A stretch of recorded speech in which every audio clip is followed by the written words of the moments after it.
After last night's exciting radical Dem debate, Beto O'Rourke and Senator Kamala Harris expressed their disappointment about the lack of abortion questions. There were none. Both 2020 hopefuls took to Twitter. They slammed ABC, saying no questions were asked regarding abortion or reproductive rights. O'Rourke even said women's rights are under attack throughout the country.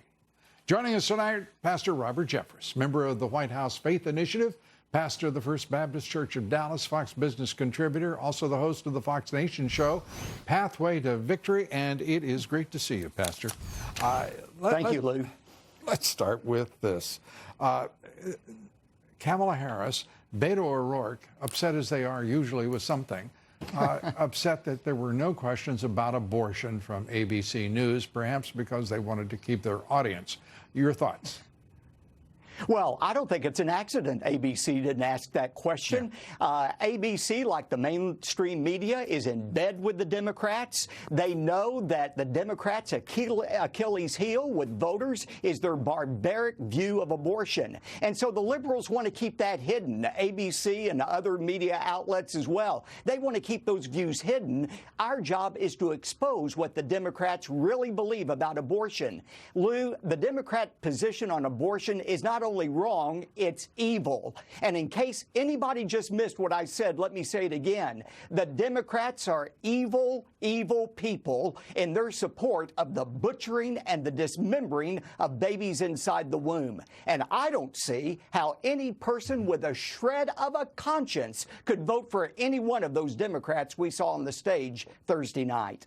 Let's take a look at some of the reaction. Kamala Harris, very upset. And the Catholic League president, Bill Donahue, is saying this, if we could put this up on the full screen, please. Quite frankly, it is not normal for anyone to have such an extreme fixation on aborting babies. That Harris touts herself as a champion of social justice makes her obsession with abortion all the more sickening. Your reaction to Bill Donahue?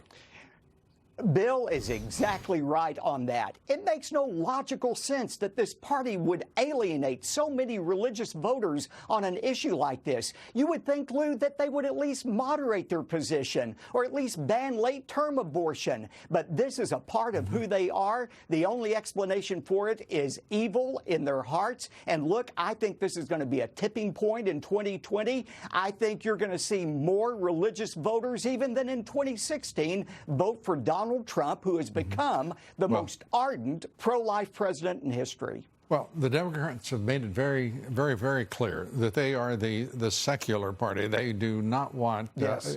They're appealing to all who are not affiliated with religion or churches.